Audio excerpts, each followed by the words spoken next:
As I look around I see the crumbling ruins of a proud civilization strewn like a vast heap of futility. And yet I shall not commit the grievous sin of losing faith in man. I would rather look forward to the opening of a new chapter in his history after the cataclysm is over, and the atmosphere rendered clean with the spirit of service and sacrifice. Perhaps that dawn will come from this horizon, from the east where the sun rises. A day will come when unvanquished man will retrace his path of conquest, despite all barriers, to win back his lost human heritage. Do I wish that the Christian would become Hindu? God forbid. Do I wish that the Hindu or Buddhist would become Christian? God forbid. The seed is put in the ground, and earth and air and water are placed around it. Does the seed become the earth, or the air, or the water? No. It becomes a plant, it develops after the law of its own growth, assimilates the air, the earth, and the water, converts them into plant substance, and grows into a plant. Similar is the case with religion. The Christian is not to become a Hindu or a Buddhist, nor a Hindu or a Buddhist to become a Christian. But each must assimilate the spirit of the others, and yet preserve his individuality and grow according to his own law of growth.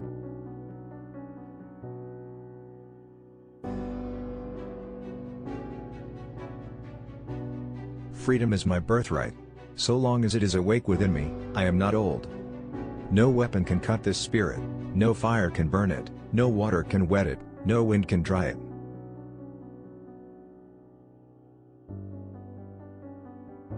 Long years ago we made a tryst with destiny, and now the time comes when we shall redeem our pledge. Not wholly or in full measure, but very substantially. At the stroke of the midnight hour, when the world sleeps, India will awake to life and freedom.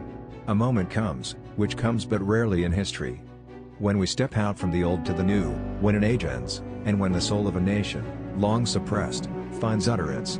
It is fitting that at this solemn moment we take the pledge of dedication to the service of India and her people and to the still larger cause of humanity.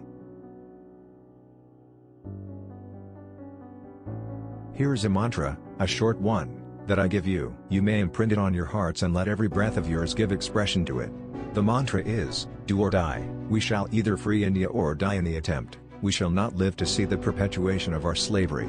Every true congressman or woman will join the struggle with an inflexible determination not to remain alive to see the country in bondage and slavery. Let that be your pledge.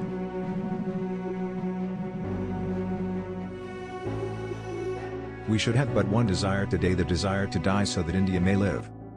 The desire to face a martyr's death, so that the path to freedom may be paved with the martyr's blood.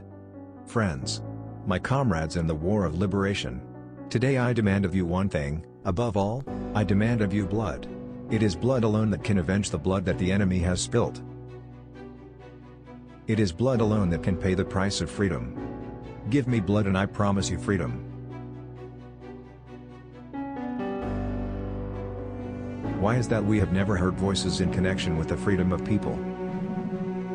Why is that we have never heard voices in connection with the freedom of people?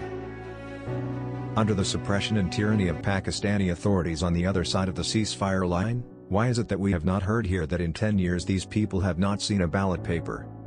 With what voice can either the Security Council or anyone coming before it demand a plebiscite for a people on our side who exercise franchise, who have freedom of speech, who function under 100 local bodies?